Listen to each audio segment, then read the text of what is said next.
Hi,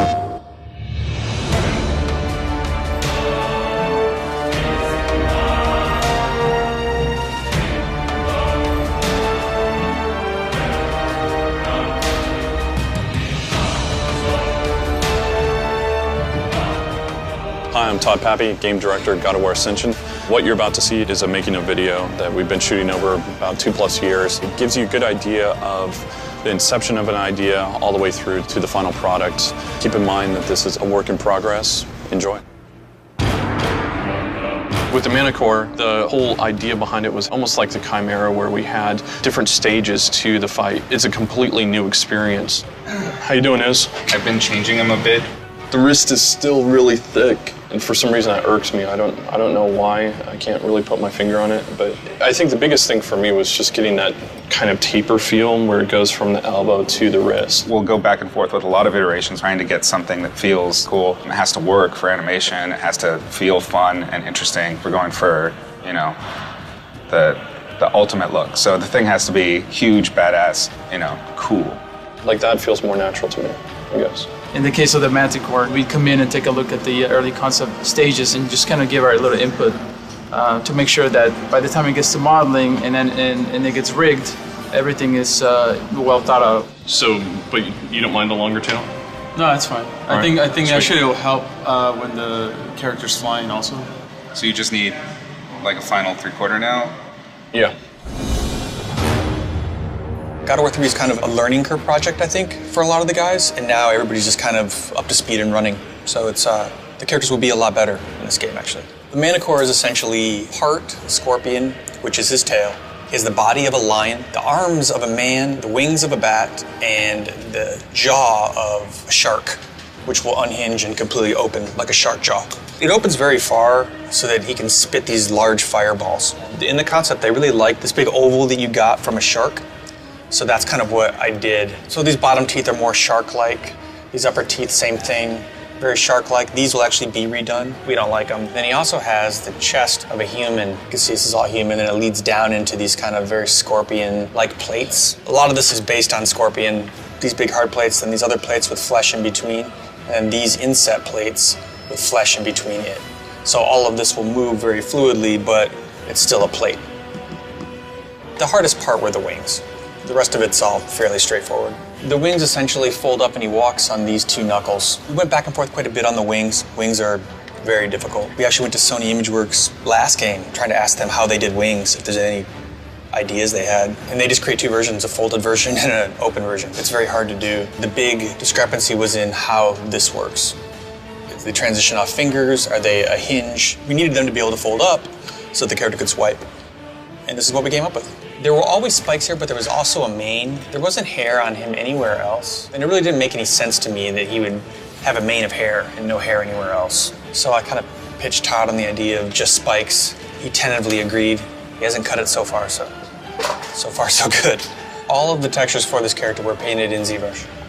Where I paint little cracks, there's actually normal map detail of those cracks. So you're really supporting the sculpt and driving home and accentuating the detail that you have in the sculpt. It all works together just to look nicer. It looks more natural.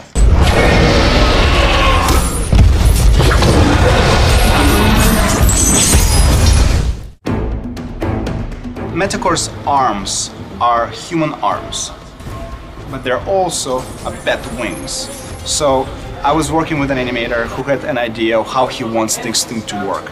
And my job was to actually make rig work in the way he wanted it to work. And the solution was I want to have one control that basically makes it look good. So this is a prototype of the wing rig. So here's the main control, and it sort of allows you to move the whole character around. This would be sort of half the body of the Manticore here, and the wing starts with this human-like arm. We could make lots of controls to animate this wing, but animator really wanted to have a single control that would just do exactly what they want. And this control became this guy, this large control in the middle of the wing. So I'll show you a little bit what it can do. So this control can basically mimic the billowing of the wing itself. This animation itself, just be able to pull this up and down and move it around any way you want, drives secondary controls that allow animators to do more precise animations. So that was the really big breakthrough for us, to create something that allows animators animate without having to break it or struggle with many FK controls. And so we're planning to use this rig for pretty much every creature we have that uses bat-like wings.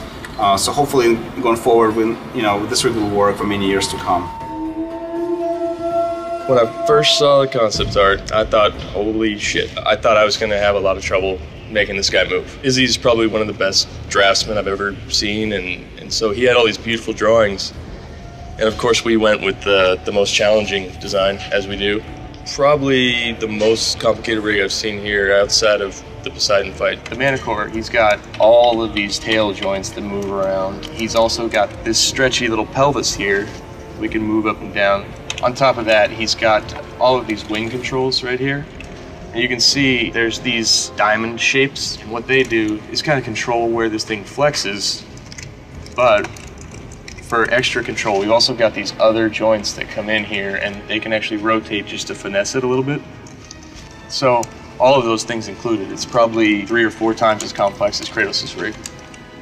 It's such a strange design, really having a hard time wrapping my head around it. It's not until we actually start to break the guy down and hurt him that I started to enjoy animating him.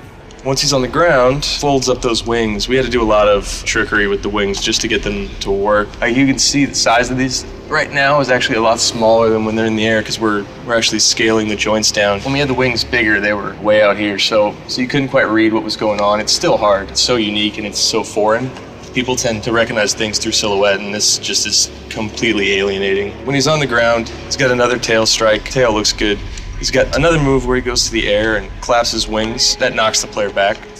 One of the best and worst parts about working on the God of War series is that our creature designs are nuts. As an animator, you're constantly challenged to kind of find ways to make this stuff look good. When you get to make Kratos kill the stuff that you're not that into, it's equally as fun.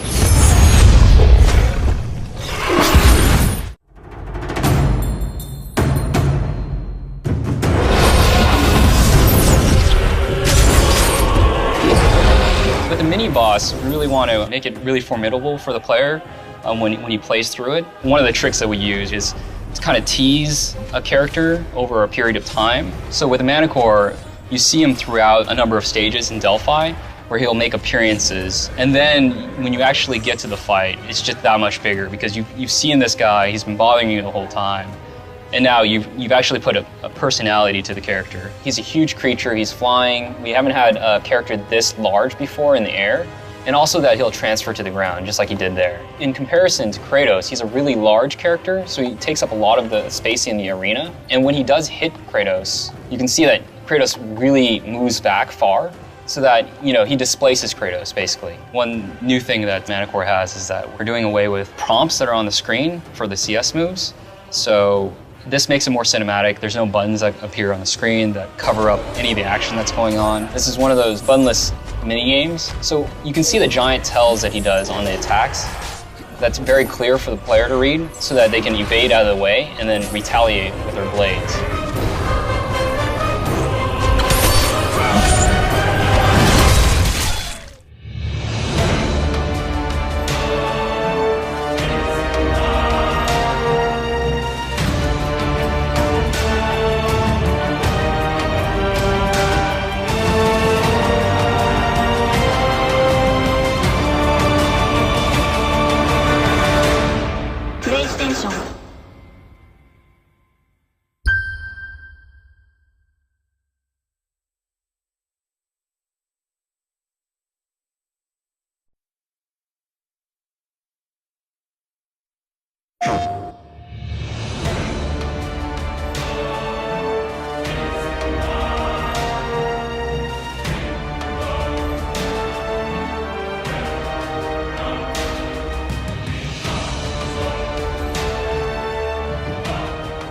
Hi, I'm Todd Pappy, Game Director, God of War Ascension.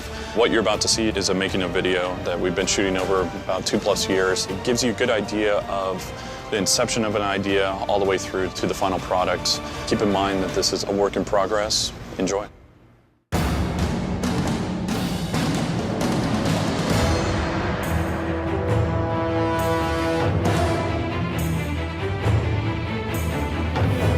Today we're at House of Moves in Culver City doing what we've dubbed VOMO cap, VO and motion capture at the same time. This is the first time we've done the VO mocap. In the past, we've done just mocap and voice recording completely separate. I love mocap. Love me some mocap. Because the outfits are just hot. The actors being together and acting out the scene, having that relationship with each other adds a lot to the scene. It's more about being able to live whatever in that moment is through movement and voice. You know, this is a job where we get to come to work and play every day. The things that a friend of mine said, the things that used to put him in detention.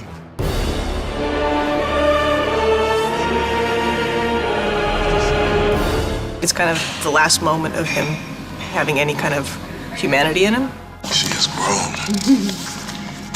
Been away far too long. It's hard because we haven't really seen this side of Kratos, so we want to be careful not to lose his character. I think in that sense, this scene might possibly be the hardest one. Yeah. The moment she does this, you no longer go for her anymore. But everything else looked awesome. When you're working on a computer, everything's so planned. You have to know exactly what you want. You know, a lot of times actors bring in something of their own that just, makes that scene that much better.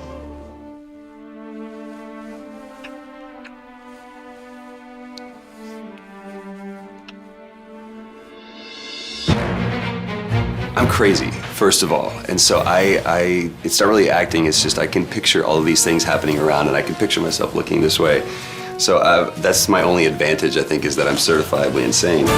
Scene 7, take 1. Roll sound. Sound speed. T-pose. Roll video. Camera speed. Roll mocap. Mocap speed. Mark it. Mark. Places. Action. This is not the manner to discuss it. When we started looking for Orcos, we did multiple sessions and found Troy. For me, he had the proper delivery and also regalness to his voice. Troy fit the bill. The Furies are near. They cannot know I speak with you. I will draw them away. The truth waits for you in Delphi, Kratos. Seek the Oracle. The story is so good and the writing is brilliant. And the characters are so established that we'd have to try really hard to fail. And what path is that? Do not let illusion deceive you. Then this is what you shall have. Of all the minds in question, mine is not the one to worry about. Use these items to still your mind, Kratos. Freedom from your bond to the god of war himself. Troy, TC, and Jen did a great job. We got the voice direction the way I wanted it, and so I'm very happy with it. It's been a really fun experience. I got to learn a lot. It's fantastic to be able to work with the other actor. This is like heaven. It's cool. I mean, I really would like to do more of this. I'm excited to get it back to the studio and see it all come together.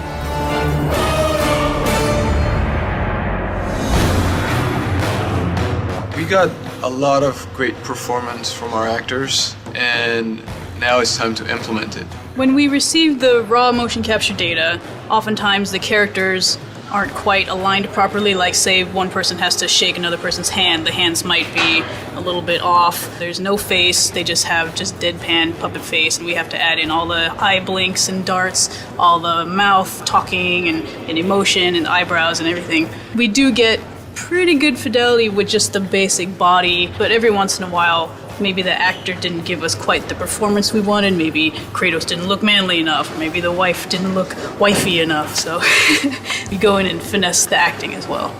So this is the video reference that we get back from the motion capture suit. That's Kratos' actor and the wife.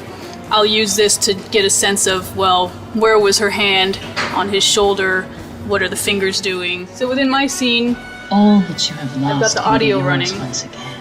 It is not real.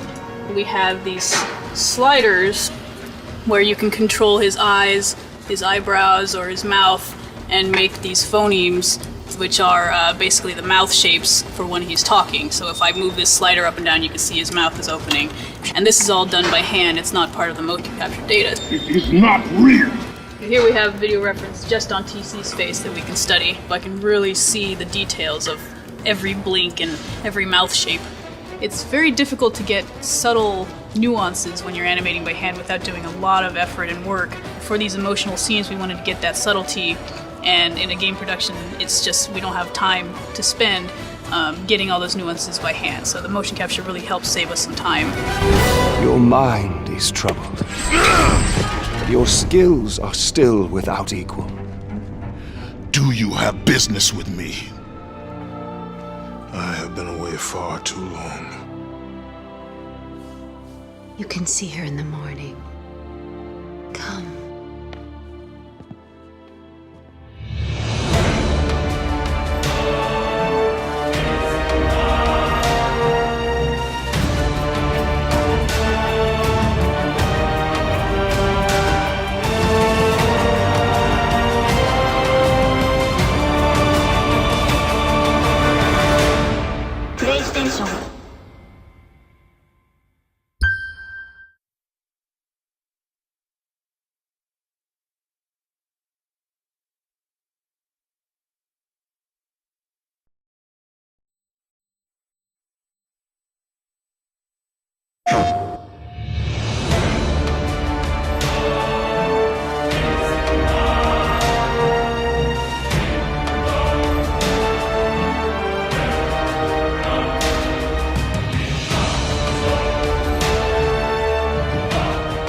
Hi, I'm Todd Pappy, Game Director, God of War Ascension.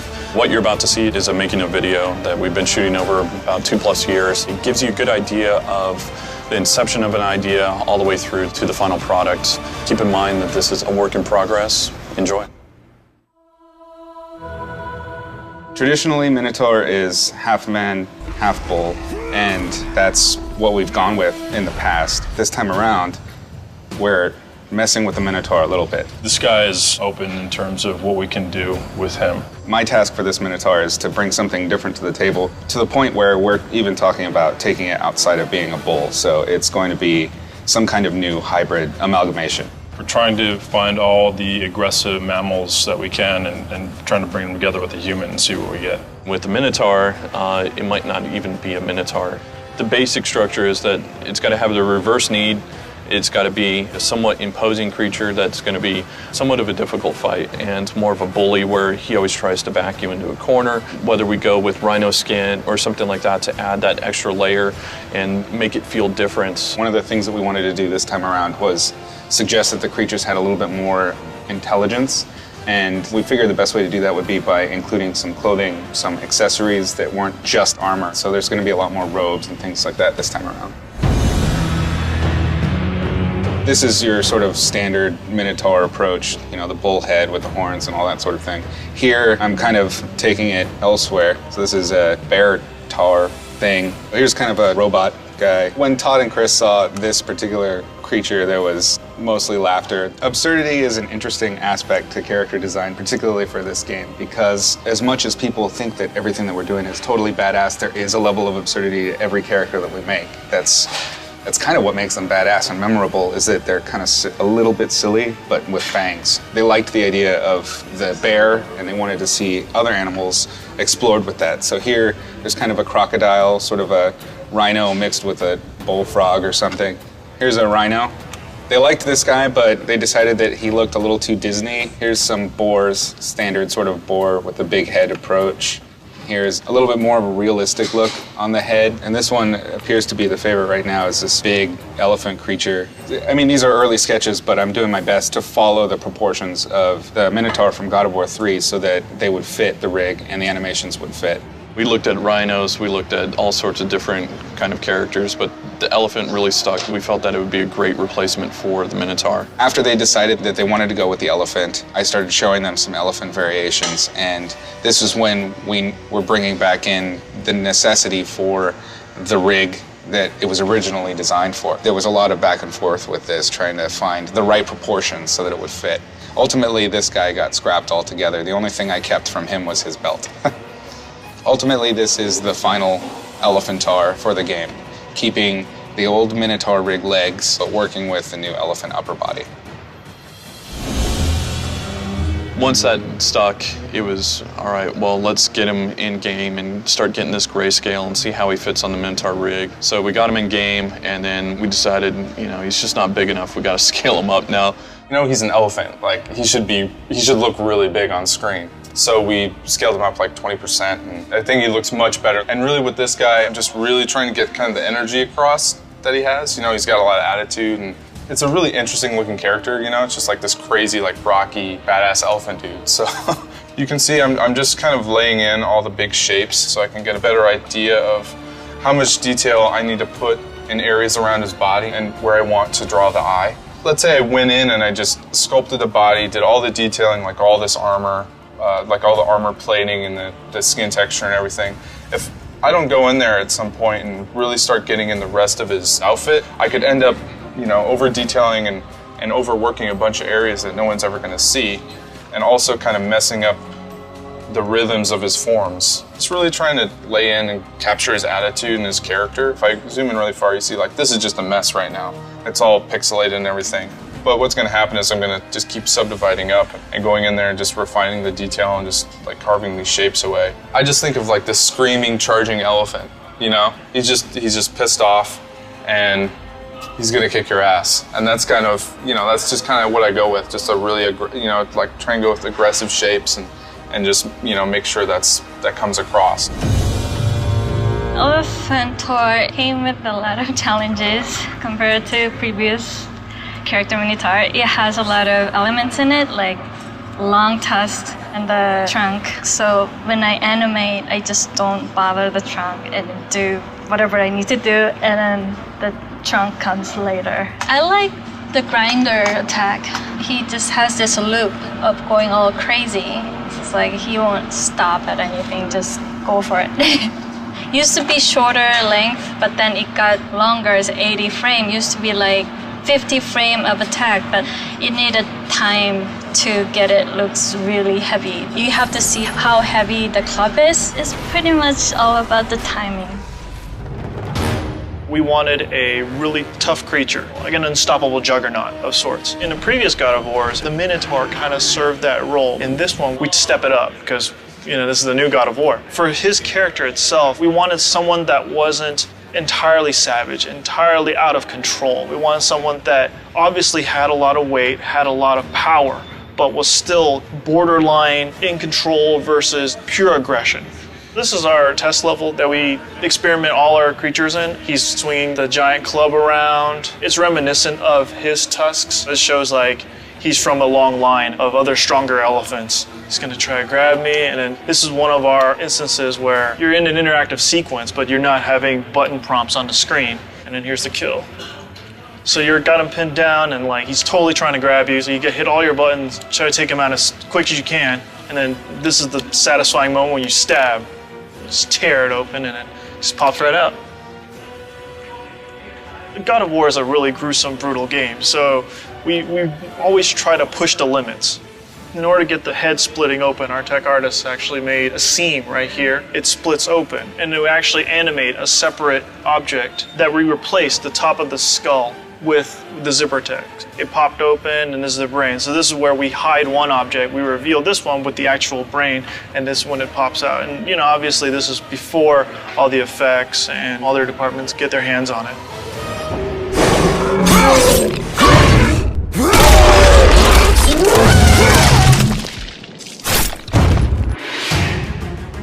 Bruno came to me about this kill. He just told me make it as, you know, as brutal as possible. So yeah, I was like, oh wow, this is gonna be cool. This is the beginning part of finishing off the elephant. Kratos yanks him to a position where he wants to slice his head open.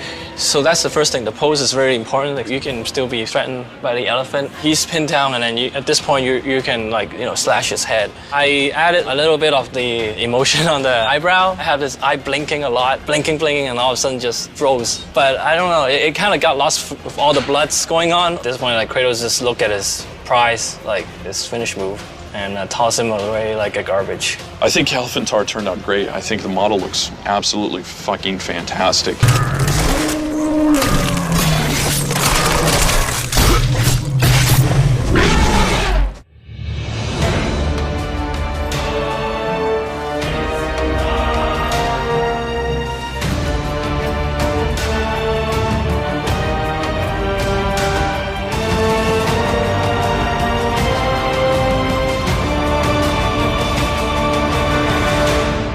PlayStation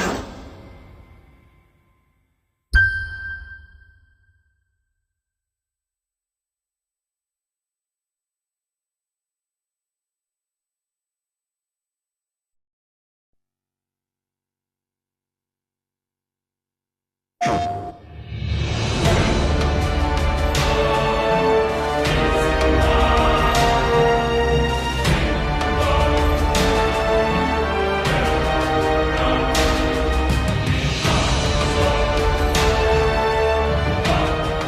I'm Todd Pappy, Game Director, God of War Ascension. What you're about to see is a making of video that we've been shooting over about 2+ years. It gives you a good idea of the inception of an idea all the way through to the final product. Keep in mind that this is a work in progress. Enjoy. Hecaton Curies, I call him Hector, is a 100-arm, 50-head creature in mythology. And again, like the Titans, these were actually stronger than the gods. There are these giants that took part in the big war between the gods and the Titans. I think they guard the Titans that are in hell. It's something that we've never seen before in our mythos, and so we thought that it would be a really cool prison level where you can be walking around and see eyes on the walls or on the ground. You feel like somebody's always watching you. There's actually a shanty town in Brazil that was kind of a little bit of the inspiration for this.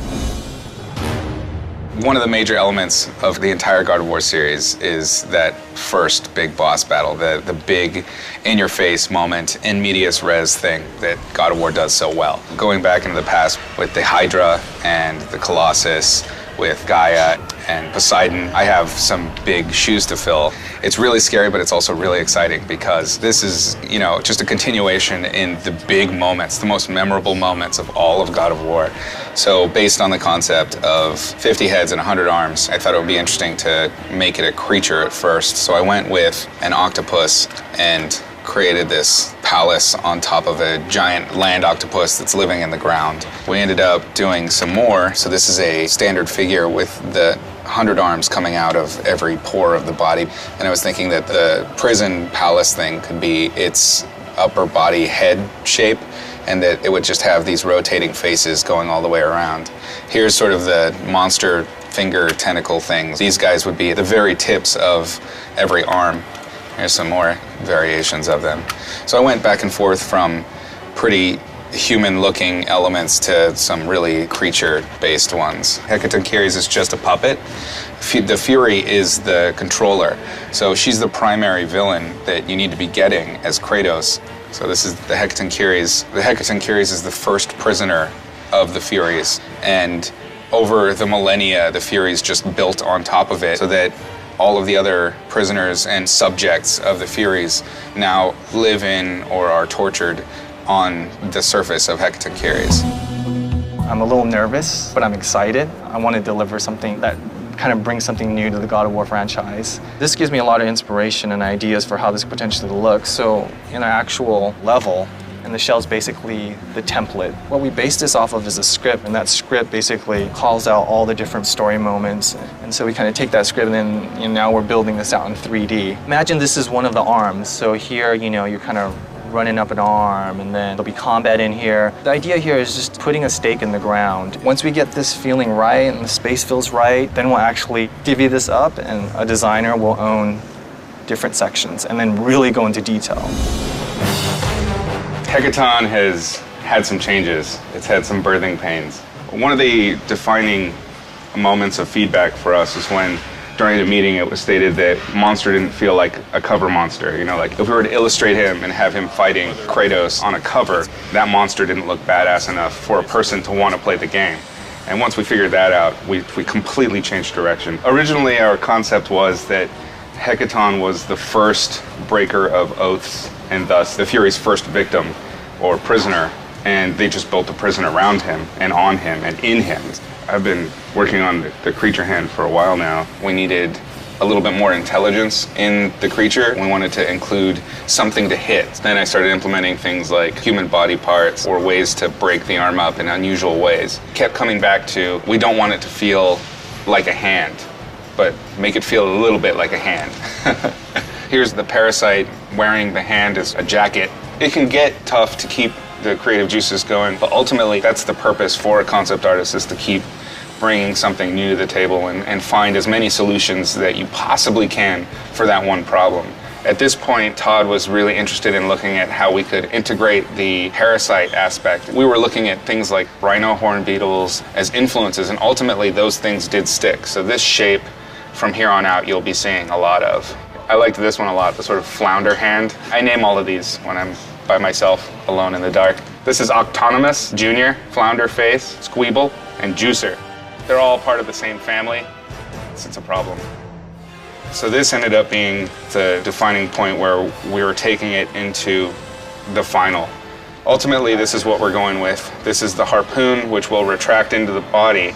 This is the retracted version so that he can still grab Kratos. And then finally, the big reveal is the split of the two forearm bones with the hands on them. And then we'll have this center monster. Right now, this is the final look. He's way out there. Generally, the way I approach things is I start with realism and then kind of like just broach a little bit till things get creepier and creepier. This time I'm starting out in left field and kind of bringing it back. It's been a new experience for me, but it's exciting because I'm doing something that I totally wouldn't have conceived of myself doing before. Hecaton's a little behind right now, from my point of view. But then, on the other hand, that's where we got to balance the awesome with the schedule. So, God bless America. It better be good. With creating Hecaton, we had to kind of create its own mythos. So I think that's kind of what took us a very long time to develop in BizDev, is what path do we want to take and making sure that it actually looks cool and fits in our universe. This is just the primary folder. We're not even getting into subset folders of drawings upon drawings, redrawings, redesigns, and initial passes at the Hecaton Curious monster. And each one of these folders is just like this. Since this is the first level of the game, we want to teach the player, the basics, right? This time the tutorial is different than the previous God of Wars in the sense that we're not opening with a fight. This time around, we're actually going to try to do a chase. You want it to be high action, but at the same time, this could be the first time someone has played this game. That's been a bit of a challenge. This is the starting area for Hecaton. And as you can see, there's a Fury that you're supposed to chase. So basically, if I zoom out here, you can see that we were chained up to the roof of Hecaton's mouth. So after you break yourself free, you start your chase. So these are prisoners, obviously. As you move, she causes stuff to fall. So that's kind of a new ability for Kratos where he can vault over these objects. You continue to chase her, she closes gates. This is where the player can actually double jump for the first time. She just keeps leading you on. She's like, come get me, Kratos. And then this time, you come over and you slide, and you couldn't stop yourself, so you basically crash through. She injects these guys on the ground with parasites, which causes them to come alive. So during the course of the fight, some of these cells are gonna get ripped off. When this one gets ripped off, it actually opens up the cell, and so now you're kind of on the outside. Here, there's gonna be a strength moment where Kratos actually busts open the gate, and he's gonna re-enter the prison. You'll see that it's lined with a bunch of jail cells, and there'll be arms sticking out, and you'll see the Fury again. You're like, oh, there she is. And as you make your way to get her, a huge hand comes crashing down. This is kind of when we have the first reveal of this huge arm. You kind of ride the arm out, and then here you can see, this is the main arm, and off of the main arm are the smaller arms, and that's where you started. And so basically, here's the 6 arm. There's 3 on this side, 3 on that side. Here's legs here, and he's kind of reaching up towards the sky. That was his last stand. We had to create large spaces because of new mechanics like slide. You're moving pretty fast.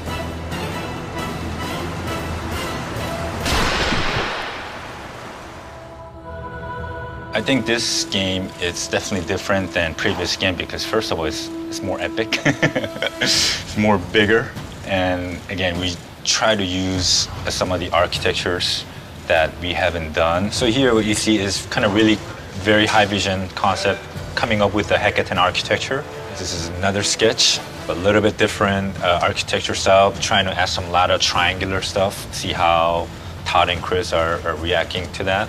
They love all this kind of pointing stuff coming out. They wanted me to kind of take over on a color pass. And then they finally decided to go with these 2 directions. This feels definitely texture feels too similar, and it's kind of hard to read what's architectures and what's the street. What you see here, they wanted a warmer tone in the street and then maybe cooler tones and the architectural stuff. So what you see on top here is the rough 3D models that I got from environment artists, and they wanted me to put all the architectures into their 3D, see if everything works out. The street is made out of hackathon body, so we try to make it a little bit more flesh, so giving it a little bit more warmer tone than architecture. Jung Park did some high vision paintings that were loose but had this like eerie, cloudy, just kind of wet and dirty street. Just kind of working off of that high vision stuff, I really helped to refine exactly what those details are.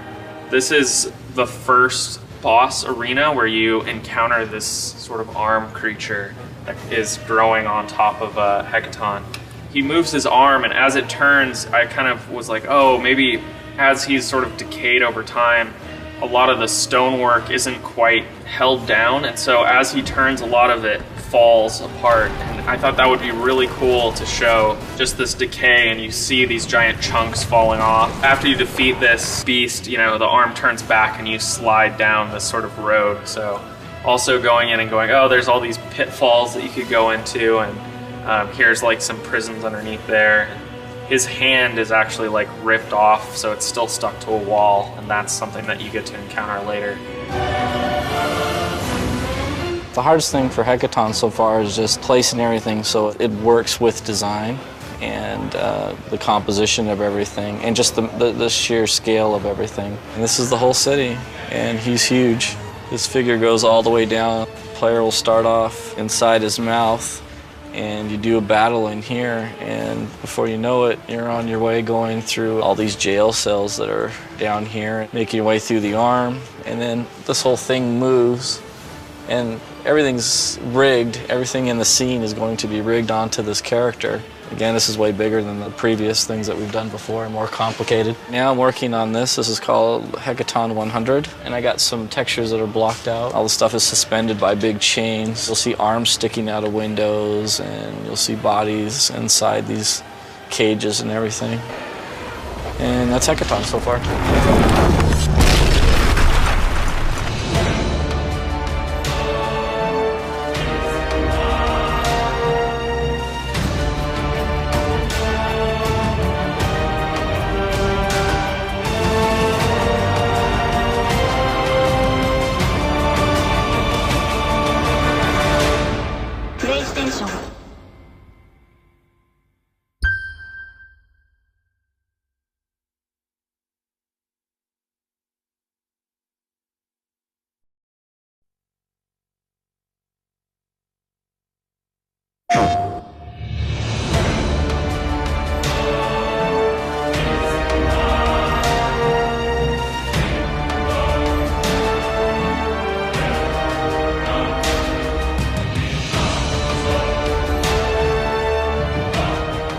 Hi, I'm Todd Pappy, Game Director, God of War Ascension.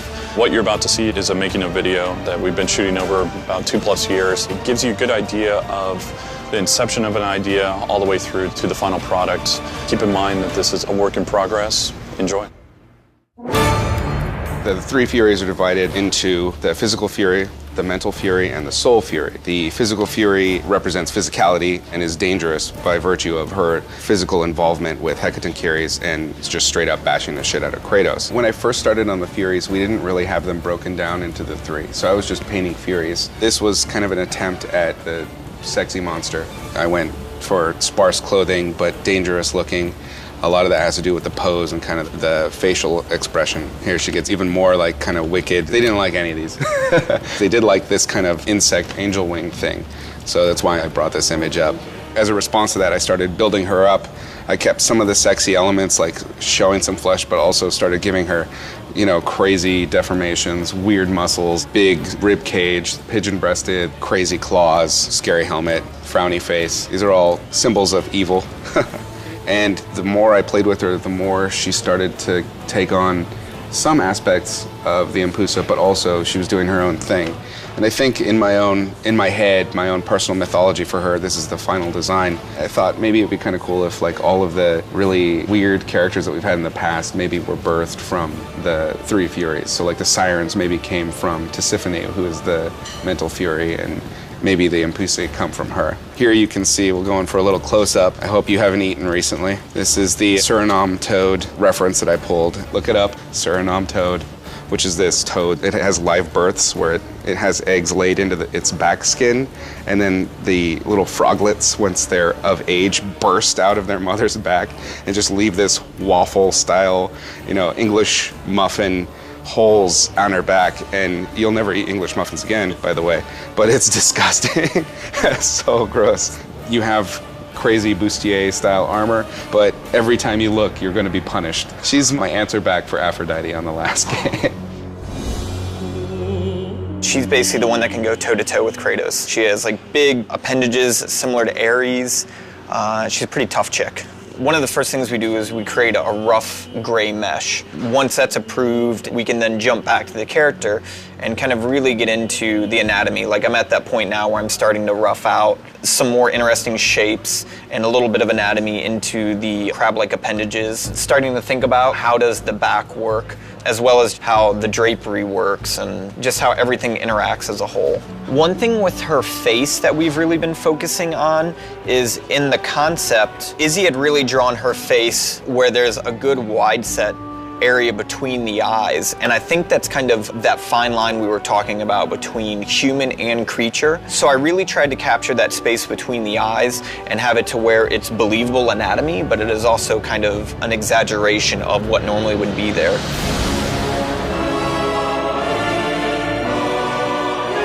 Kratos will have his first face-to-face moment with Megara at the beginning. There will be a torture mini-game that you have to win to break out from the prison.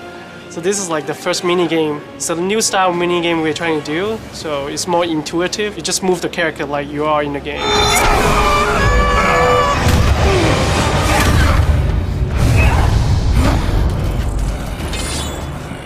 The biggest challenge has just been interpreting the design. With any character, there's going to be things that look great in concept, but then when we get them into 3D, how do they read in 3D? What does it look like? So that's one thing we're dealing with now. We just kind of have to roll with the punches and get it to the level it needs to be. Her face originally was extremely battle-scarred. It was almost too creature-like, and we wanted to kind of bring back a little more feminine quality. I just took the sculpt and I brought it into Photoshop and I just painted some different ideas. And we ended up going for something a little bit more subtle. And this is what we ended up narrowing it down to. So you can see that she's been in the battle. Her eye is scarred, but it's not like a zombie eye. Her lip still has a scar on it, but it's not exposing any teeth. It's not a disability. We still get the story and the sense of history in her. In the actual final model, this is what you see. And then it goes down into the neck, and then we even carried some of those scars down into the legs. These are where the parasites live. I tried to sculpt some that were semi-closed, like a parasite was still living in them, and then some of them that were open.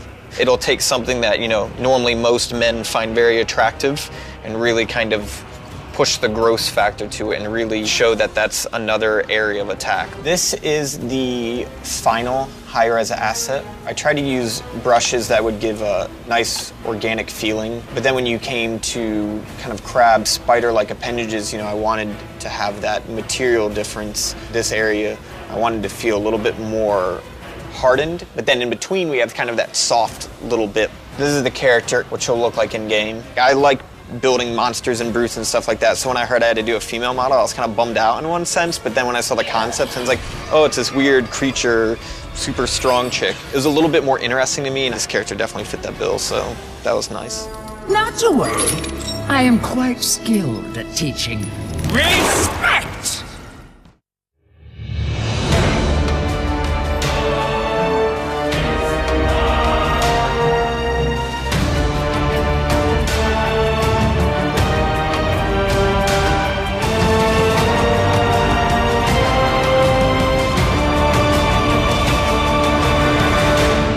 PlayStation